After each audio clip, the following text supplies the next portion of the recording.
Just একদিনের মাথায় যখন আমার মেম্বার লিস্টে 1.5 লাখ পেন্ডিং, তো জাস্ট 10 মিনিটের ডিসিশনে আমি রিসাইকেল বিন নামে একটা গ্রুপ খুললাম, যেটা ট্যাগলাইন আমরা দিলাম হচ্ছে recycle bin drop your needless thing. মানুষ যেখানে আছে সেখানে গ্যাঞ্জাম আছে। আপনি একটা ভালো কাজ করছেন, এটা অনেকে সহ্য হবে না। 16 জনের একটা টিম আছে, এর মধ্যে 12-14 জন পোস্ট টানে, বাকিরা হচ্ছে আমার কো অ্যাডমিন আছে।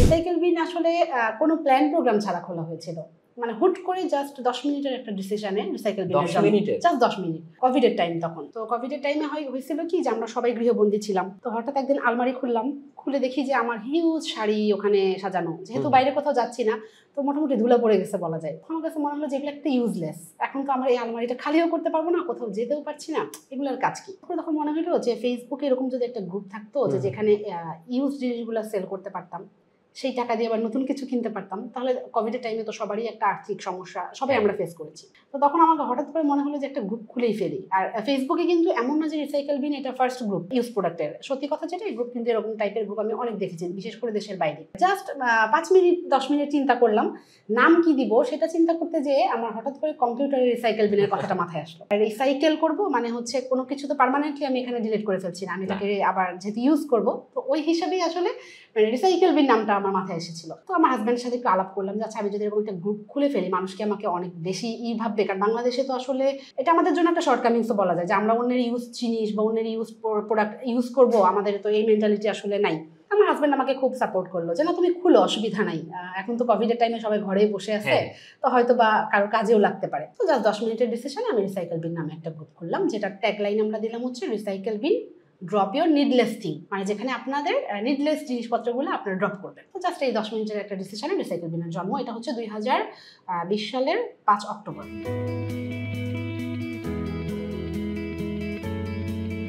মানে কি, এটা নামটা শুনেই মানুষ আসলে বুঝে যায় যে গ্রুপটা কিসের।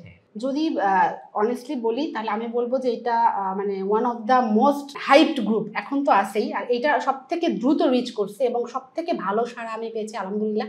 আমার মনে হয় না যে বাংলাদেশে কোনো গ্রুপ ওনার এরকম সাড়া পাইছে আর কি। যেমন আমি যখন গ্রুপটা জাস্ট খুললাম, আমাদের রুলস ছিল যে আপনারা 20 জন মেম্বারকে অ্যাড করে আপনারা সেল পোস্ট দিবেন। জাস্ট একদিনের মাথায় যখন আমি দেখি যে আমার মেম্বার লিস্টে 1.5 লাখ পেন্ডিং, আমি জাস্ট তখন হিমশিম, মানে আমি একা চালাচ্ছি তখন, তো আমি জাস্ট একসেপ্ট করছি, তো দেখা যায় যে 30,000 হয়ে গেছে একদিনে, 2 দিনে 40,000 ক্রস করছে। মানে আমি তো একসেপ্ট করে মানে ফুল কিনারা পাচ্ছি, রিকোয়েস্ট তো আসতেছে, পেন্ডিং এ ঝুলে যাচ্ছে, আমি তো আবার অ্যাপ্রুভ অলও দিতে পারছি না। আমি তো একটু দেখেই ফার্স্ট টাইম ভাবছিলাম যে অ্যাপ্রুভ করব, আর মানুষ তো আমি একা ছিলাম, তো তখন আমি চিন্তা করলাম যে না, আমি একা এটা হ্যান্ডেল করতে পারবো না। তখন আমার মনে হলো যে এখানে ম্যান পাওয়ার দরকার। এটা 3 দিন আমি একা কাজ করে মোটামুটি 3 দিনে আমাদের হচ্ছে 60,000 ক্রস করছে আর কি 3 দিনে। মানে একসেপ্ট করছি কম, তারপরে যখন আমি লোক নিলাম তখন ফার্স্ট 6 জন আসলো আমার সাথে। এভাবে আস্তে আস্তে টিমটা গ্রো করে এখন আমরা 16 জনের একটা টিম।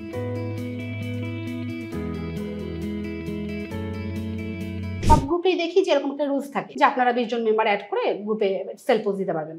তো আমি তো আসলে জানতাম না যে এইটাতে এরকম বিস্ফোরণ হবে। তো যখন দেখলাম যে এরকম হিউজ মানুষ অ্যাড হচ্ছে, তখন আমি সাথে সাথে সবাইকে অ্যানাউন্সমেন্ট করে দিলাম যে মেম্বার অ্যাড করার দরকার নেই। এখানে আমার যে মডারেটরগুলো কাজ করে তারা হচ্ছে একদম ফুল ভলান্টারি ওয়ার্ক করে এবং 24/7। তো আলহামদুলিল্লাহ এটা হচ্ছে আমরা কিছু রুলস করলাম যে এটাকে কীভাবে ম্যানেজ করা যায়।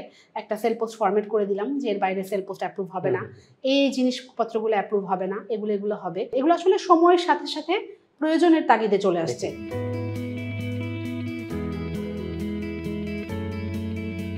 মানে মানুষ যেখানে আছে সেখানে গ্যাঞ্জাম আছে। আপনি একটা ভালো কাজ করছেন, এটা অনেকে সহ্য হবে না। তো কিছু মানুষ আমাদের লেগ পুল করতে এই গ্রুপে ঢুকে, তো দেখা যায় যে তারা সব সেল পোস্টেই খুব নেগেটিভ কমেন্টস করে। যারা নেগেটিভ কমেন্টস করে এদেরকে থ্যাঙ্কস এই কারণে বলবো যে ওরা আমাদেরকে ম্যাচিউর বানাই দিছে। মানে ওরা আমাদেরকে নেগেটিভিটিটা নেওয়ার জন্য যে একটা মেন্টালিটি, আমাদেরকে ওই মেন্টালিটিটা গ্রো করে দিচ্ছে। আমরা এখন সবকিছু হজম করতে পারি।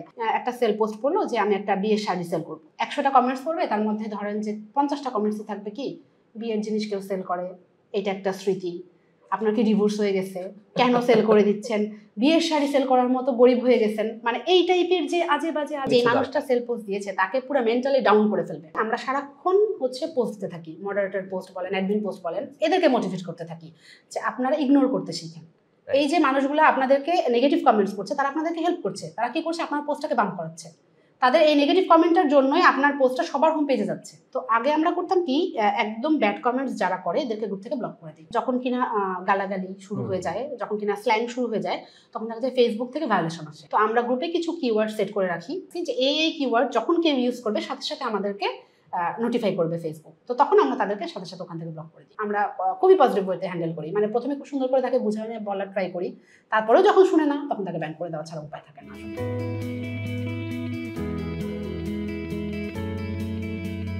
প্রতিদিন পোস্টের কথা যদি চিন্তা করেন 2,500 থেকে 3,000 পোস্ট পড়ে প্রতিদিন। আমাদের মডারেটরদের কাজ এখন আমরা শিফট করে দিয়েছি, এক একজন 2 ঘন্টা করে শিফট করে। তো আমাদের 16 জনের একটা টিম আছে, এর মধ্যে 12-14 জন পোস্ট টানে, বাকিরা হচ্ছে আমার কো অ্যাডমিন আছে। মানে আমরা একটা হায়ারার্কি মেনটেন করি আর কি, এখন একটা অর্গানাইজেশনের মতো।